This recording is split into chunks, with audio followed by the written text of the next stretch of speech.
Hello students, welcome back to maths की class. आज की क्लास में हम स्टार्ट करेंगे भाई क्लास 11th मैथमेटिक्स का नया चैप्टर जिसका नाम है परम्यूटेशन एंड कॉम्बिनेशन। तो आपको इस चैप्टर को पढ़ने में काफ़ी मज़ा आने वाला है क्योंकि इस चैप्टर में जो थॉट प्रोसेस है जो बाकी चैप्टर से थोड़ा सा ज़्यादा है। ओके, तो आपको थोड़ा सा ज़्यादा सोचना पड़ेगा। हालांकि स्टार्टिंग के कंसेप्ट काफ़ी आसान है, लेकिन जैसे जैसे हम इस चैप्टर को आगे पढ़ते जाएंगे तो जो उसका टफनेस लेवल है भाई थोड़ा सा और वो बढ़ता चला जाएगा। ओके, हालांकि सीबीएसई में ये चैप्टर बहुत आसान है, लेकिन अगर बात करें कंपटीशन की तो वहां पर इस चैप्टर के कंसेप्ट थोड़े से ज्यादा हैं।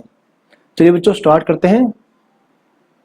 तो भाई अगर आप किताबी लैंग्वेज की बात नहीं करेंगे, आप केवल परम्यूटेशन और कॉम्बिनेशन वर्ड की बात करेंगे तो परम्यूटेशन परम्यूटेशन वर्ड का जो सीधा सा मतलब निकल के आता है ये होता है भाई अरेंजमेंट। क्या होता है भाई? अरेंजमेंट और कॉम्बिनेशन। इस वर्ड का जो मतलब होता है बच्चों वो होता है सिलेक्शन। ओके, परम्यूटेशन मतलब अरेंज करना और कॉम्बिनेशन मतलब सिलेक्शन करना, सेलेक्ट करना। ठीक है, देखो मैं आपको इसके ऊपर एक एग्जांपल देता हूं। मान लो आपके पास तीन बच्चे हैं, ठीक है, जैसे मान लो राम, श्याम और मोहन।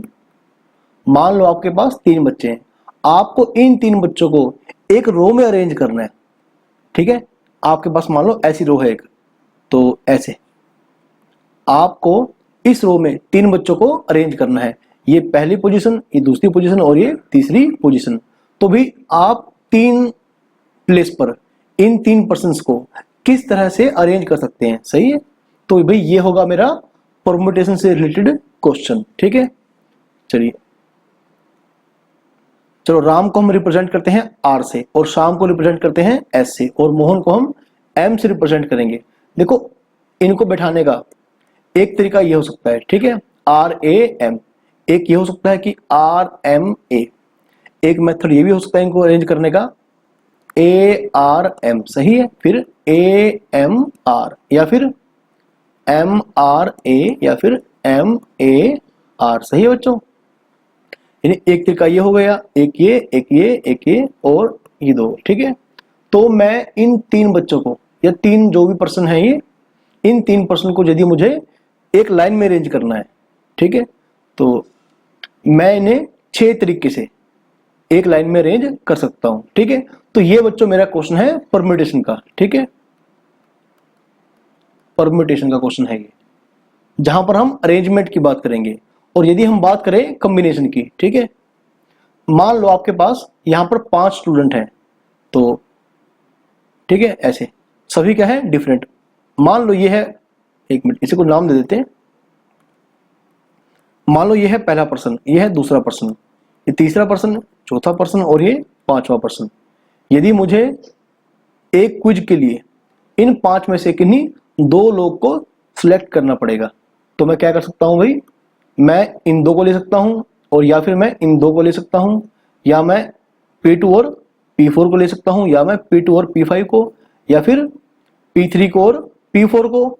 सही है, या फिर P1 को और P4 को। तो जब हम इस तरह से हम दो दो पर्सन को सिलेक्ट करते हैं, ठीक है, जैसे इस बार मैंने कॉम्बिनेशन बनाया P1 P4 का, एक कॉम्बिनेशन ये बन सकता है। सही है, और एक कॉम्बिनेशन बन सकता है P2 P5 का, एक कॉम्बिनेशन बन सकता है P3 P5 का। तो बच्चों ये सारे क्या है? कॉम्बिनेशन यानी कि सिलेक्शन। आपने क्या किया? पांच में से हर बार दो दो बच्चों का सिलेक्शन किया। तो बच्चों ये मेरा जो क्वेश्चन है भाई ये बनेगा कॉम्बिनेशन का क्वेश्चन।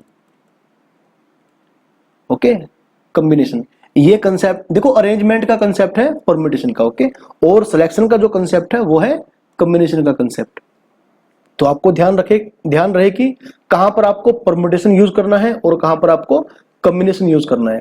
इसके बारे में हम डिटेल में इसके बारे में हम डिटेल में आगे चलकर पढ़ने वाले हैं।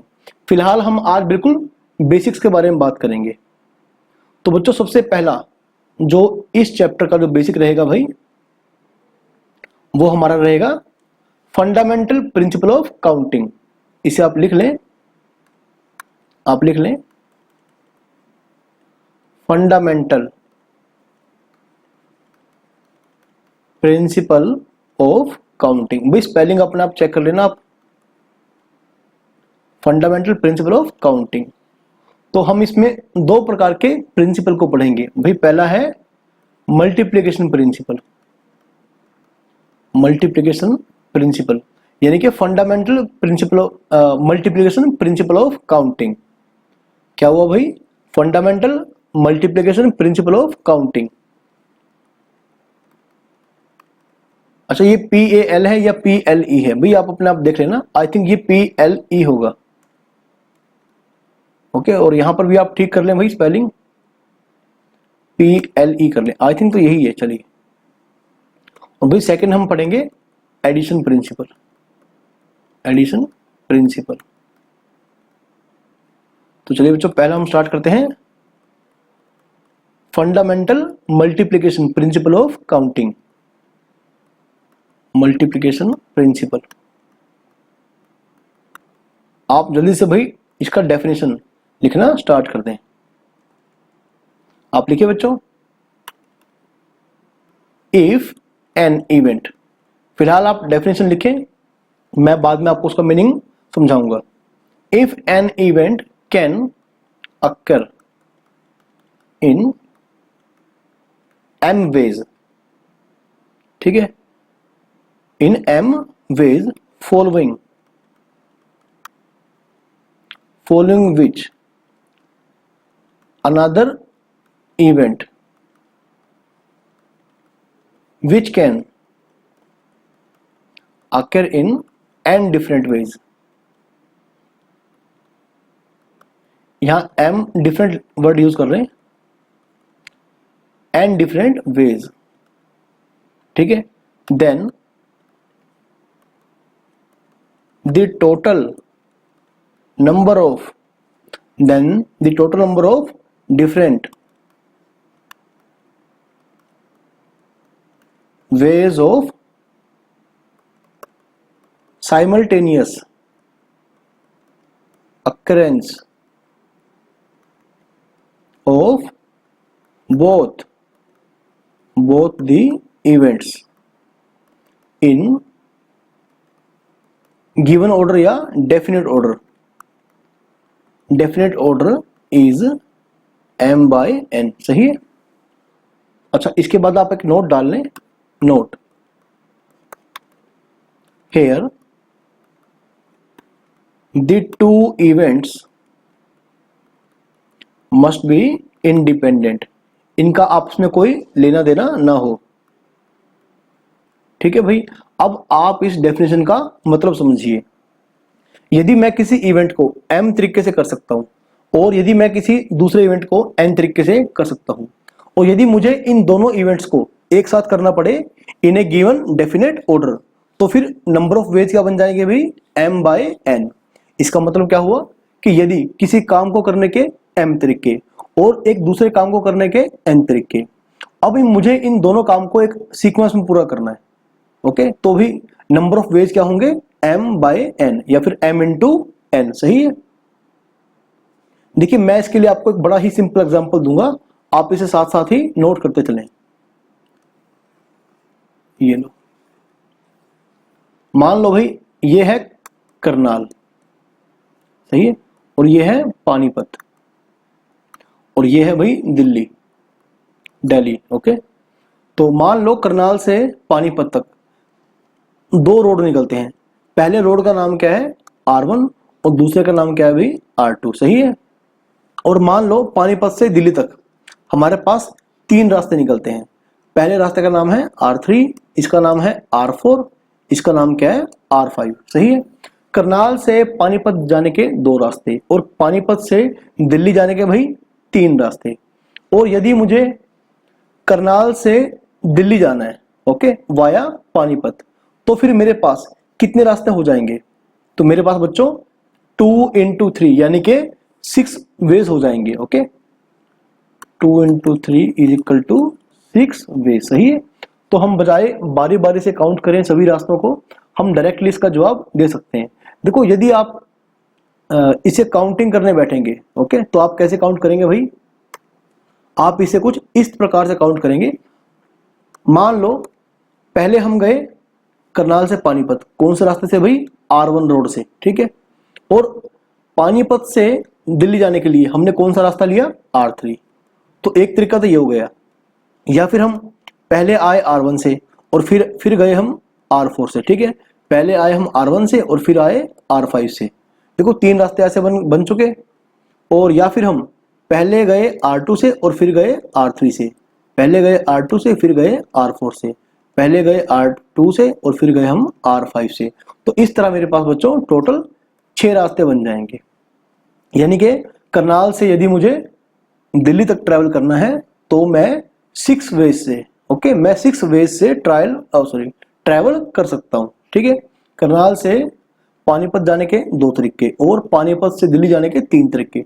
तो करनाल से दिल्ली जाने के बच्चों 2 × 3 यानी कि 6 रास्ते निकल सकते हैं, 6 वेज हो जाएगा आंसर, ठीक है। तो भाई इसे हम बोलते हैं fundamental multiplication principle of counting, सही है। तो इसी प्रकार से आप लिख लें। अच्छा, अगर मैं आपको एक एग्जांपल और देता हूं तो आप देखिए, मान लो बच्चों एक सिनेमा हॉल है, ठीक है भाई, यहां से एंट्री है और यहां से है एग्जिट, ठीक है। यहां से एंट्री है और यहां से है, चलो डायग्राम तो क्या बनाए हम इसको हम वैसे ही कर देते हैं, ठीक है। ऐसे मान लो यहां पर एंट्री है, ठीक है, यहां पर क्या है, एग्जिट, ये एंट्री और ये है एग्जिट। तो मान लो मेरे पास एंट्री में बहुत सारे गेट्स हैं, ठीक है। मान लो एंट्री में मेरे पास ये क्या है भाई, एक सिनेमा हॉल, ठीक है, ठीक है, सिनेमा हॉल। और मान लो मेरे पास सिनेमा हॉल में एंट्री करने के मेरे पास 5 रास्ते हैं, ठीक है। यहाँ एंट्री के ऊपर 5 गेट्स बन रखे हैं, ओके। तो और मान लो एग्जिट के लिए मेरे पास 4 रास्ते हैं, ठीक है। और अगर किसी पर्सन को भाई सिनेमा हॉल में जाके वापस आना है, ठीक है, तो कितने वेज से, है ना, वो ऐसा कर सकता है। तो आप देख पाएंगे कि और यदि उसको, ठीक है, देखो जिस रास्ते से एंट्री हुई अगर वहां से एग्जिट नहीं है, एग्जिट का अलग ही रास्ता है, तो देखो जाने के 5 तरीके और वापस आने के 4 तरीके, यानी कि टोटल नंबर ऑफ वेज क्या बन जाएंगे भाई, 20, सही है भाई। टोटल नंबर ऑफ वेज क्या बन जाएंगे भाई, 20, सही है। और यदि हम ऐसा बोले कि एंट्री के लिए, ठीक है, एंट्री के लिए उसके पास 5 गेट्स हैं, चलिए ये 5 हो गया। और एग्जिट वो कहीं से भी ले सकता है बच्चों, एग्जिट वो पर्सन एग्जिट कहीं से भी ले सकता है, वो एंट्री से भी एग्जिट ले सकता है और एग्जिट वाले गेट से भी एग्जिट कर सकता है, ठीक है। तो जाने के लिए बच्चों उसके पास 9 रास्ते बन जाएंगे, ठीक है। कितने रास्ते, 9 रास्ते। तो इसका जवाब आएगा भाई 45, ठीक है, क्योंकि गया वो 5 तरीके से और आएगा वो 9 तरीके से, क्योंकि वो एंट्री और एग्जिट कहीं से भी बाहर निकल सकता है, ठीक है। चलिए ठीक है बच्चों, अब हम बात करेंगे एडिशन प्रिंसिपल की। आप लिख लें एडिशन प्रिंसिपल। हालांकि इन दोनों प्रिंसिपल के ऊपर हम अभी बहुत सारे क्वेश्चन ट्राई करने वाले हैं, लेकिन फिलहाल आप इनकी डेफिनेशन को बड़े ध्यान से पढ़ें। आप लिखिए बच्चों, इफ एन इवेंट, फिलहाल आप लिख लें if an event occur in m different ways, ठीक है, जो डिफरेंट वर्ड अपना लिखते रहे ना, ways n, another event can occur in n ways, ठीक है, n ways, then exactly one of the events can occur in, ये ओ है बच्चों, exactly one of the events can occur in m plus n ways ठीक है बच्चों। अच्छा यहां पर आप एक नोट लिख लें, number of ways should be mutually exclusive, उनमें कुछ भी कॉमन ना हो, ठीक है। अब ध्यान से सुनिए आप, यदि मेरे पास किसी इवेंट को करने के m तरीके हैं, ठीक है, और मेरे पास एक दूसरे इवेंट को करने के n तरीके हैं, तो यदि मुझे इन दोनों में से एग्जैक्टली कोई एक इवेंट करना हो, ठीक है, तो इसके नंबर ऑफ वेज क्या बनेंगे भाई, m+n, सही। तो या तो पहला इवेंट करेंगे और या तो दूसरा इवेंट करेंगे, ओके, यानी कि m+n। बस आप ध्यान रखिए कि जहां जहां पर आएगा एंड तो आप यूज करेंगे मल्टीप्लिकेशन का, और जहां जहां पर आएगा भाई और आप यूज करेंगे एडिशन का, ओके। तो एंड मतलब मल्टीप्लिकेशन, और भी और का मतलब क्या हुआ, एडिशन, ठीक है। ऐसा होगा या ऐसा होगा या ऐसा होगा, मतलब प्लस करते चलेंगे। और जब ये भी करना है एंड ये भी करना है, इसके बाद एंड ये भी करना है, तो बच्चों वहां पर हम यूज करेंगे मल्टीप्लिकेशन, ठीक है। तो आप इन दोनों रूल्स को अच्छे से याद कर लें, ठीक है। हालांकि काफी बेसिक रूल है ये। तो परम्यूटेशन एंड कॉम्बिनेशन, ओके, तो इसका जो बेसिक था आज हम उसके बारे में बात कर रहे हैं। तो चलिए इसके ऊपर आप कुछ और क्वेश्चन ट्राई कर सकते हैं। तो आप ये देखिए,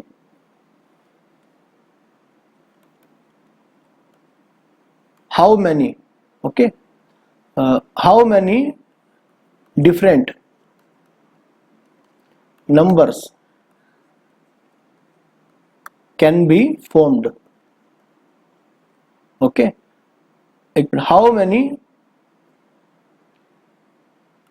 ऐसे कर दें आप, how many 5 digit different, ठीक है, numbers can be formed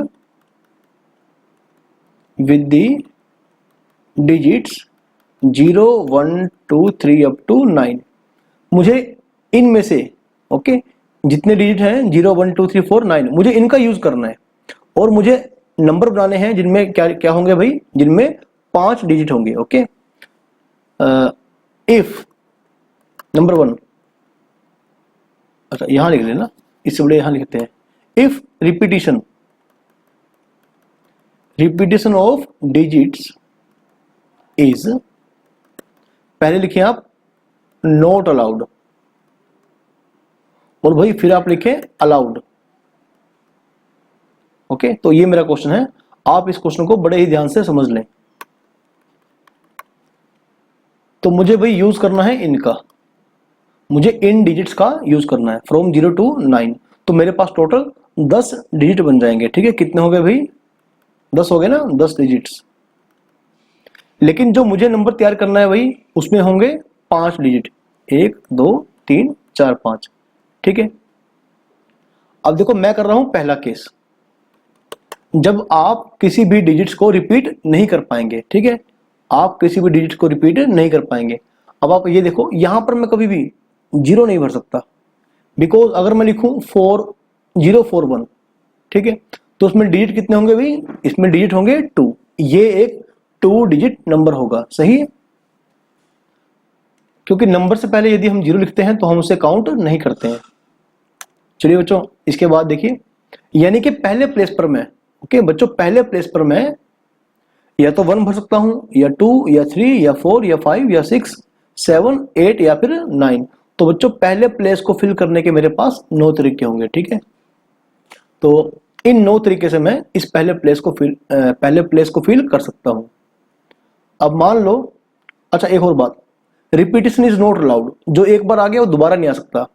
मान लो आपने पहले में कोई भी एक डिजिट भर दिया, ओके, 0 के अलावा, तो फिर दूसरे में वो नहीं आ सकता, लेकिन दूसरे में हम 0 तो भर सकते हैं। तो भाई इसके लिए नंबर ऑफ चॉइस कितनी होंगी, 9, ओके, क्योंकि यहां पर जो आया वो आप यहां पर नहीं भर सकते, ओके, लेकिन 0 तो भर सकते हैं। तो आपके पास चॉइस कितनी होगी भाई, 9। अब देखो, जो डिजिट आपने पहले 2 पर भर दिया वो तीसरे पर नहीं भर सकते, ओके। 10 में से 2 हो गया 8, फिर 7, फिर 6। तो बच्चों आप इसका जवाब देख लेना कितना आएगा आपका इसका जवाब। अब आप अगला क्वेश्चन देखें, if repetition of digit is allowed, मतलब नंबर ऐसा बन सकता है, ठीक है, 3 3 3 3 3, और कोई भी डिजिट कितनी भी बार रिपीट हो सकता है। तो भाई इस बार आप देखें, 1 2 3। अच्छा भाई एग्जाम में आप कैसे लिखेंगे, सब्जेक्टिव वे से। तो total number of required numbers is equal to 9 × 9 × 8 × 7 × 6 is equal to जो भी आंसर आएगा आप उसे लिख देंगे, ठीक है। और इसका रीजन देना आप, since zero can not be filled in first place. Okay, so number of choices to fill first place is equal to 9. okay, and then number of choices for second place is equal to 9. okay, इसी प्रकार से आप subjective वे में इसे आप लिख देंगे. अच्छा, if repetition of digits is allowed, तो भाई आप देखें यहां पर जीरो तो वैसे नहीं आ सकता, तो भाई इसके लिए पहले प्लेस के लिए चॉइस कितनी होंगी? 9. सही है, लेकिन सेकंड जो ये प्लेस है यहां पर तो जीरो हम फिल कर सकते हैं, और जो आपने पहले यहां पर भरा वो आप दोबारा भी भर सकते हैं, क्योंकि इस बार रिपीटिशन अलाउड है. तो यहां पर आप 10 में से कोई भी डिजिट भरिए, कोई समस्या नहीं है. अगले में चॉइस कितनी होंगी भाई? 10. आप जो मर्जी भरें, अगले के लिए 10, अगले के लिए 10, यानी कि 9 इंटू 10 की पावर 4. तो ये मेरा बच्चों आंसर आ जाएगा. ठीक है,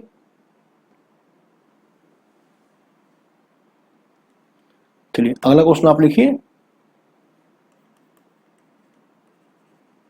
how many different words can be formed, okay, by using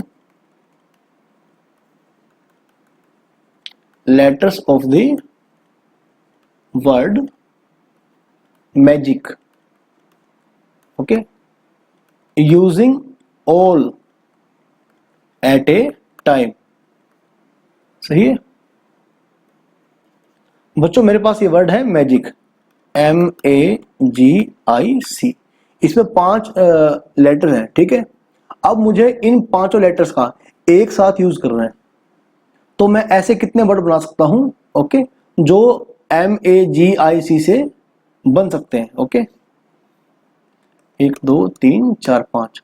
अब आप ये देखें, यहां पर आप या तो M फिल करें, या A या G या I या C. तो पहले प्लेस को फिल करने के मेरे पास 5 तरीके हो गए. ठीक है, अब मान लो जो यहां पर भर दिया मैंने, तो वो मैं यहां पर रिपीट नहीं कर सकता, क्योंकि मेरे पास केवल 5 लेटर ही अवेलेबल है, मुझे इन्हीं का यूज करना है. तो यहां पर भर सकते हैं भाई 4, यहां पर 3, यहां पर 2, यहां पर हम. ओके, देखो लास्ट में मान लो आपने 4 प्लेस पर 4 फिल कर दिए. ठीक है, अब जो लास्ट बचेगा उसके पास एक ही ऑप्शन होगा, जो जगह खाली है वो वहां जाकर बैठ जाएगा. ठीक है, तो जब किसी के लिए हम कंपल्सन यूज करते हैं, मतलब जिसके पास कोई भी चॉइस ना हो, तो नंबर ऑफ वेज क्या होते हैं भाई? 1. ओके, इसे यहां पर रखना ही पड़ेगा. तो बच्चों इसका जवाब क्या आ जाएगा भाई? 120. ओके, चलिए भाई इसके बाद आप क्वेश्चन लिखें.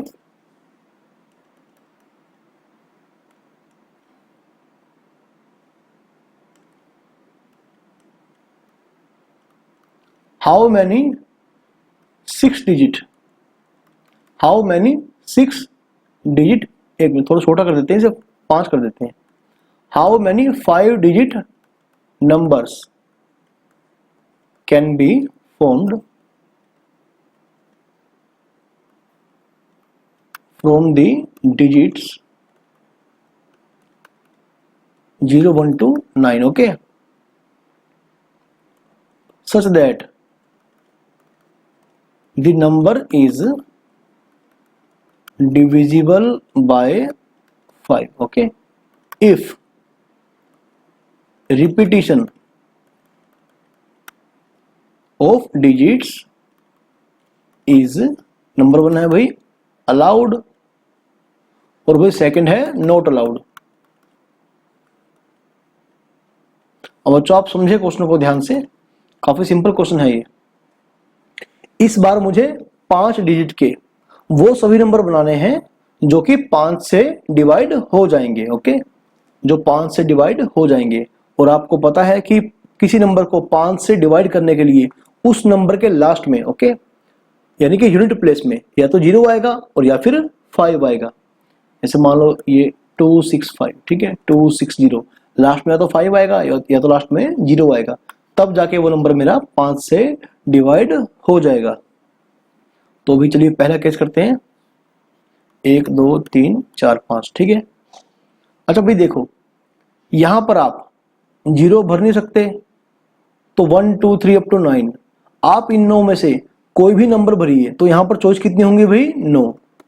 Okay, there are 9 ways to fill the first place, यानी कि 10,000 जो है यहाँ पर प्लेस है उसे आप 9 तरीके से फिल कर सकते हैं। ओके, अच्छा सेकंड को आप भाई कितने तरीके से फिल कर सकते हैं? 10 तरीके से, इसको 10 तरीके से, इसको 10 तरीके से। लेकिन लास्ट को आप केवल 2 तरीके से फिल कर सकते हैं, या तो 0 आएगा और या फिर आपका 5 आएगा। तो लास्ट प्लेस को यानी कि यूनिट प्लेस को फिलअप करने के मेरे पास 2 तरीके होंगे, ठीक है। तो मेरे पास इतने नंबर आ जाएंगे, रिक्वायर्ड नंबर ऑफ नंबर्स, ठीक है, रिक्वायर्ड नंबर ऑफ नंबर्स। तो भाई इसे आप मल्टीप्लाई कर देना, कितना बन जाएगा? ठीक है, ये 18,000 बन गए, 18,000 बन जाएगा। मतलब उसका सेकंड पार्ट देखें आप, when ever repetition is not allowed. भाई यदि रिपीटेशन अलाउड नहीं है, 1 2 3 4 5, ओके। तो देखो जहां पर आपको कंफ्यूजन लगे वहां पर आप उस क्वेश्चन को छोटे छोटे पार्ट्स में डिवाइड कर लें। ओके, यहां पर आप केस बना के क्वेश्चन कर सकते हैं। देखो बच्चों मैंने क्या किया, मैंने इस क्वेश्चन को इजी करने के लिए एक बार तो लास्ट में भी 0 फिल कर दिया और एक बार मैंने लास्ट में 5 फिक्स कर दिया, ठीक है। देखो नंबर को 5 से डिवाइड होना है, तो या तो आप लास्ट में 0 फिक्स कर दें और या तो आप लास्ट में 5 फिक्स कर दें, सही है, क्योंकि इस बार अलाउड नहीं है रिपीटेशन। तो यहां पर आप देखो 0 तो आ गया, ठीक है, तो 0 पहले प्लेस पर ऑब्वियसली वैसे नहीं आ सकता, तो भी यहां पर चॉइस कितनी बनी मेरे पास? ओके, पहले उसको फिल करने के, पहले प्लेस को फिल करने के मेरे पास 9 तरीके आ जाएंगे। ओके, अगले के लिए भाई ध्यान दें आप, अगले के लिए तरीके आएंगे 8, क्योंकि जो यहां पर आ गया वो दोबारा नहीं आ सकता, सही है। और यहां पर 0 भी नहीं आ सकता सेकंड प्लेस में, क्योंकि हम 0 ऑलरेडी लास्ट में यूज कर चुके हैं। यहां पर 7, यहां पर 6, सही है, और यहां पर 1, क्योंकि जहां पर आप कुछ फिक्स कर देंगे भाई नंबर ऑफ चॉइस क्या होंगी? हमेशा 1, यानी कि 1। ओके, हमारे पास केवल 1 चॉइस रह जाएगी। तो भाई ये बन जाएगा, इसकी आप 42 मल्टीप्लाई कर दे भाई, कितना बन जाएगा? 2 दूनी 4, ठीक है, और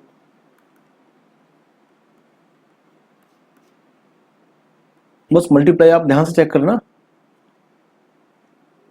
ये बन जाएगा भाई 3024। मेरे पास 3024 ऐसे नंबर आ सकते हैं। ओके, और यदि बच्चों आपने लास्ट प्लेस के ऊपर आपने 5 को फिक्स कर दिया, अब यहां देखो आप 0 वैसे नहीं भर सकते, आप 5 फिल कर चुके और यहां 0 भर नहीं सकते, तो बच्चों आपके पास जो चॉइस बचेगी भाई वो बचेगी 8। ओके, तो यहां पर बच्चों चॉइस कितनी बचेगी भाई? यहां पर भी 8 चॉइस बचेंगी, कि यहां पर देखो, लेकिन अभी तो आप 0 फिल कर सकते हैं ना, और 0 फिल कर सकते हैं, 5 फिल नहीं कर सकते, और यहां पर जो आपने पहले पर भरा इसे भी नहीं भर सकते, इसके लिए 7, इसके लिए 6। ओके, तो कितना बन जाएगा बच्चों?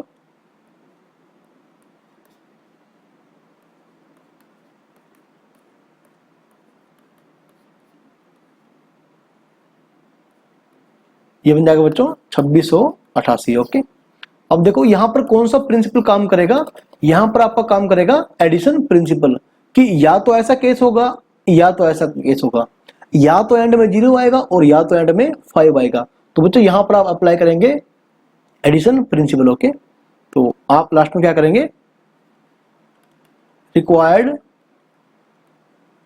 नंबर ऑफ नंबर्स, कितना बन जाएगा भाई? 2688 प्लस ये कितना आया था भाई? 3024। बस आप प्लस माइनस अपने आप चेक कर लेना, ठीक है, मतलब मल्टीप्लाई आप ध्यान से चेक करना। 1 मिनट, 3024 सही है। अब आप इनको ऐड कर दें भाई, 8 सर 12 हासिल 1, ठीक है, तो 8 2 10 और 1 11, 7 बन जाएगा, 7 और 2 सॉरी 3 और 2 5, ठीक है बच्चों, तो आपका भी ये जवाब आ जाएगा। ओके, आई थिंक कैलकुलेशन सही है। चलिए, तो बच्चों आज हमने पढ़ा बिल्कुल बेसिक्स के बारे में, ठीक है, जो भी हमारा पीएनसी का बेसिक रहेगा भाई आज हमने इसके बारे में पढ़ा। तो आज हमने पढ़ा बच्चों फंडामेंटल प्रिंसिपल ऑफ काउंटिंग, जिसके अंदर हमने 2 प्रकार के प्रिंसिपल के बारे में पढ़ा। पहला था भाई मल्टीप्लिकेशन प्रिंसिपल और दूसरा था भाई एडिशन प्रिंसिपल, ठीक है। और अगले वीडियो में हम इसी टॉपिक के ऊपर, ओके, यानी कि फंडामेंटल प्रिंसिपल ऑफ काउंटिंग के ऊपर ही हम कुछ और क्वेश्चंस को प्रैक्टिस करेंगे, ठीक है। चलिए बच्चों, तब तक आप इस कंसेप्ट को बड़े ही ध्यान से पढ़ें।